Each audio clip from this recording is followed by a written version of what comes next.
As I've mentioned before, I've had some pretty impressive breakfasts while traveling in Turkey. And it's no different here among the Kurdish people of Dogubayazit, as I think my hotel's breakfast buffet shows.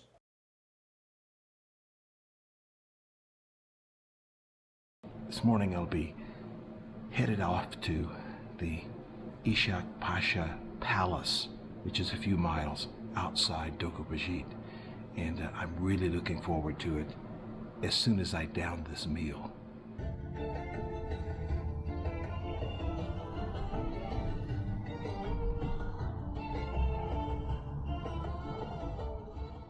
Music blaring from the radio, I'm zipping up the side of a mountain on our way to the storybook palace with my driver, Juwan, when, just as we arrive, this happens. Davre dadre me por koresya mudane mala ma me bhaya bu we da khode khara ka daste me wandre khare pinjana ka me hat chuna me wana khalina mu we ga chke dina re khamara kina khe re mara don it go davre shindle ta khavija bar mar we ga be chame mamina bar pe barane zraj khalina mu. Thank you, my new friend.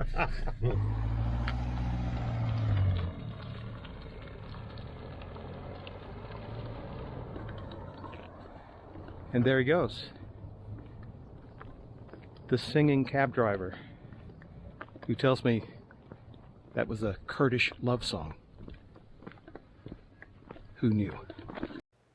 If you come to the far reaches of Turkey, this palace is a must-see. An incredible symbol of the vast reach of the Ottoman Empire, standing guard on the way of the Silk Road, connecting Asia and Europe for centuries.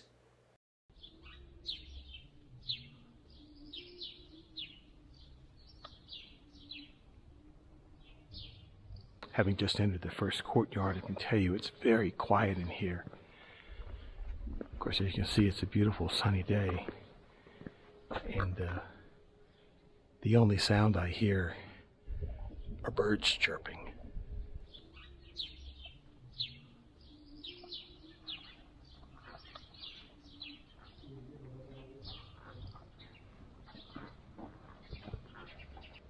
This palace began to be constructed in 1685, but it wasn't finished until a century later. Finished by a descendant of the original Pasha or High Ruler who commissioned it.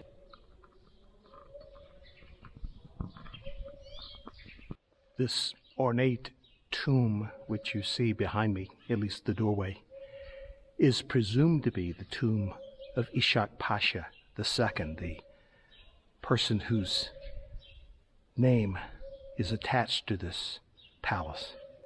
There is a date inscribed inside of 1799, which would coincide with about the time that Ishak Pasha is considered to have died.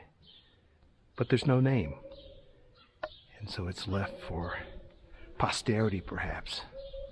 This palace is one of the few surviving examples of a Turkish palace during the Ottoman era. But there's nothing typical about it. Architecturally, it's a blend of Persian, Turkish, and Armenian influences.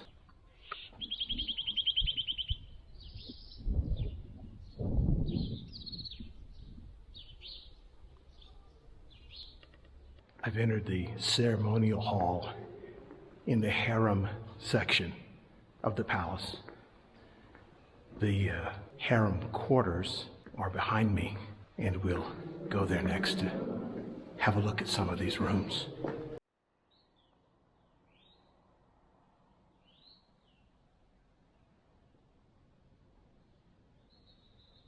Each of these bedrooms or quarters, if you will, of the harem are similar.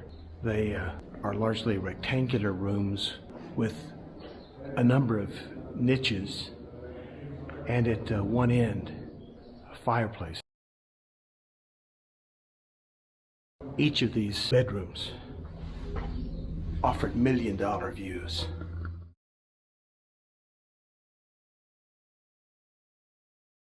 As incredible as this place is, neither nature nor humans have been particularly kind to it. It was heavily damaged in an earthquake in the 1840s, and it suffered through numerous wars between the Ottomans and the Russians, not to mention being further damaged during World War I when it was occupied by the Russians. It was used as an administrative center and a fort during much of the first half of the 20th century, and for a time was abandoned, and believe it or not, had some of its stones hauled away to build expensive private homes.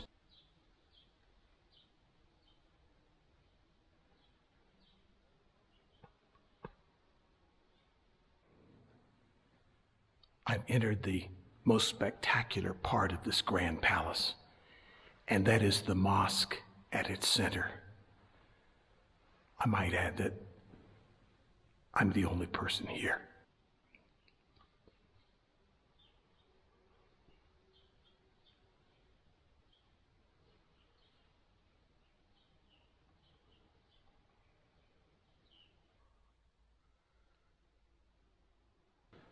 I'm alone in a 17th century mosque in a palace. There are no external sounds. There's not even the sound of my footsteps, since I'm shoeless, having walked in here after taking my shoes off. But I think the word is solitude. That's it. It's solitude.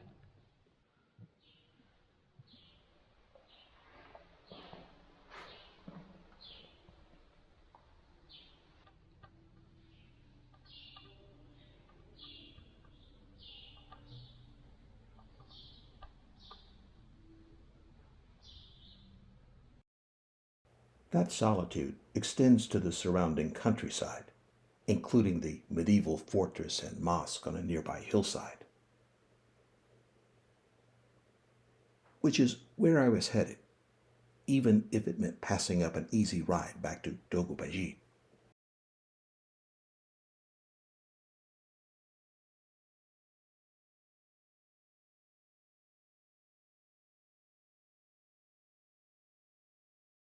I'm going to walk further up this highway. I may regret having turned down that dolmush, but there's an old mosque up here on the side of the mountain that I want to explore. And besides, it's a great afternoon for a hike. So I'm going to continue up this road, which probably goes through a pass up ahead someplace. But I won't be going that far, because just over these mountains is Iran.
This old Armenian fortress dates to the 9th century, before successive waves of Persians, Romans, Arabs, Byzantines, Mongols, and ultimately Turks laid claim to it. Below it, the old Bayazit Mosque, like Ishak Pasha Palace, overlooking a blood-stained landscape fought over for centuries.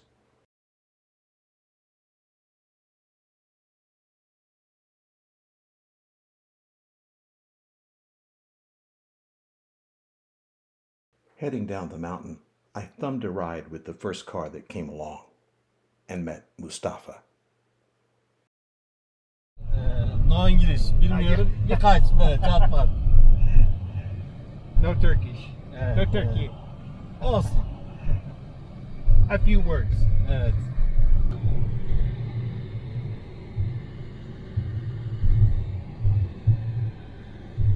Thank you so much, Okay. Mustafa. Önemli değil. Sağ ol. Sene sağ ol. Sağ ol, sağ ol, Teşekkür sağ ol. ederim, sağ ol. Size sağ olun.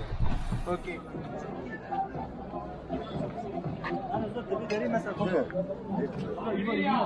After a long day, I want something to eat. I of course want it to be good.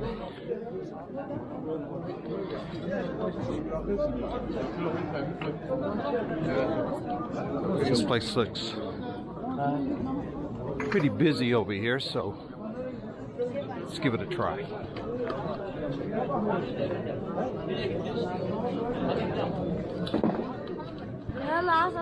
Check it out.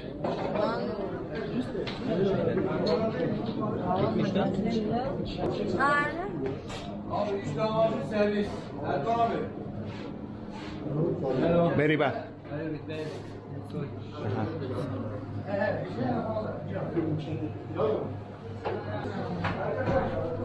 This looks like the ticket. Merhaba. Upstairs? Okay. Thank you. Upstairs we go. Yeah, you speak English? No English. Kurdish people. Oh, yeah. Şöyle başını yapar. Okay. Hello, my friend. Soup, Latin soup. Lentil soup. Yes. Yeah. Meat, beef, spicy, The- not spicy. Medium spicy. Medium, little spicy. Yes, soup. Yes, one soup. One soup and the Adana.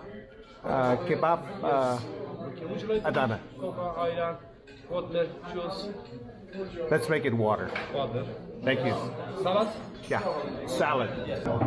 You know, it might sound high risk to walk into a restaurant here and not ask to see a menu, but I've learned from experience so far all over Turkey that there's only good, better, and best. I've yet to be disappointed in a meal here.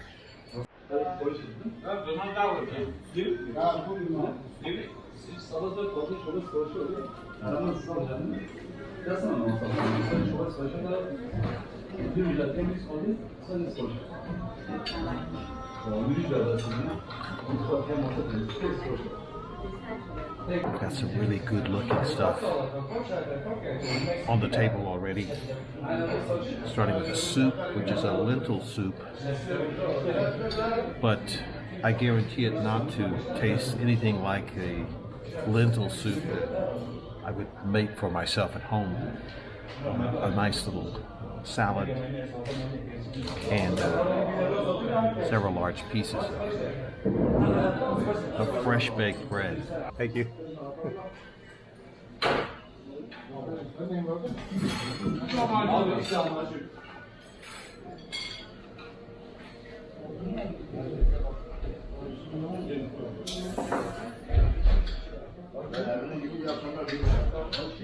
Here's the main dish, which is beef kebabs with brown rice, some chili peppers, and some cooked onions, and it looks like cilantro thrown into the mix. Oh, and a roasted Tomato. Gotta have a tomato.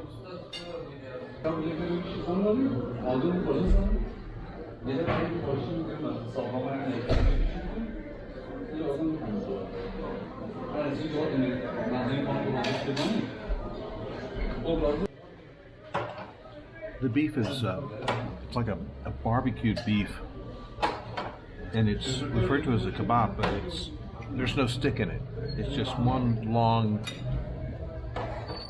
10-inch long piece of beef. Very mild, slightly spicy, and delicious.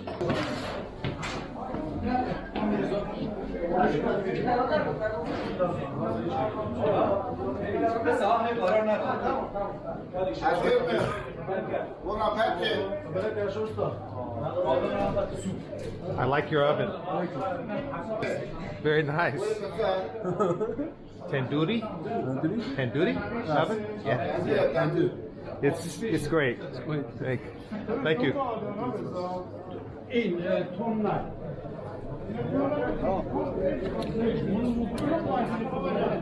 And that, my friends, was another fine meal.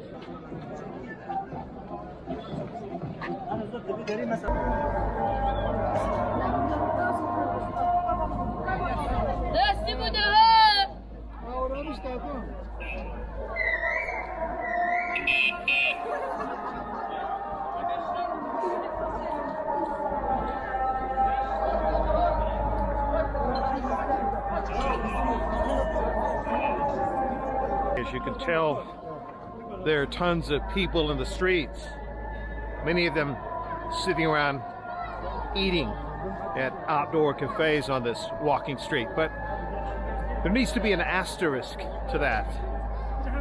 There are tons of men on the street eating. The women, I suppose, for the most part, are at home.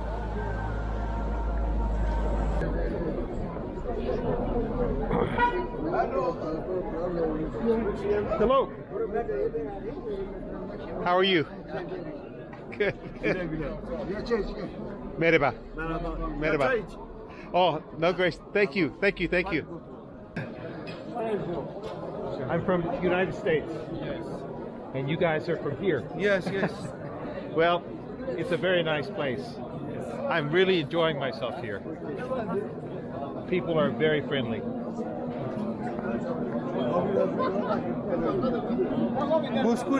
Okay. Ah. Oh, thank you, but I'm full. I'm full. I'm full. I'm full. Thank you. Okay, merhaba. Well, it's kind of like walking the gauntlet, but in a good way.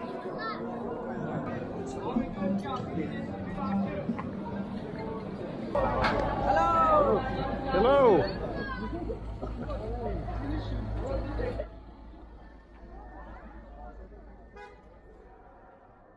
I'm here in my hotel room in Dogubayazit.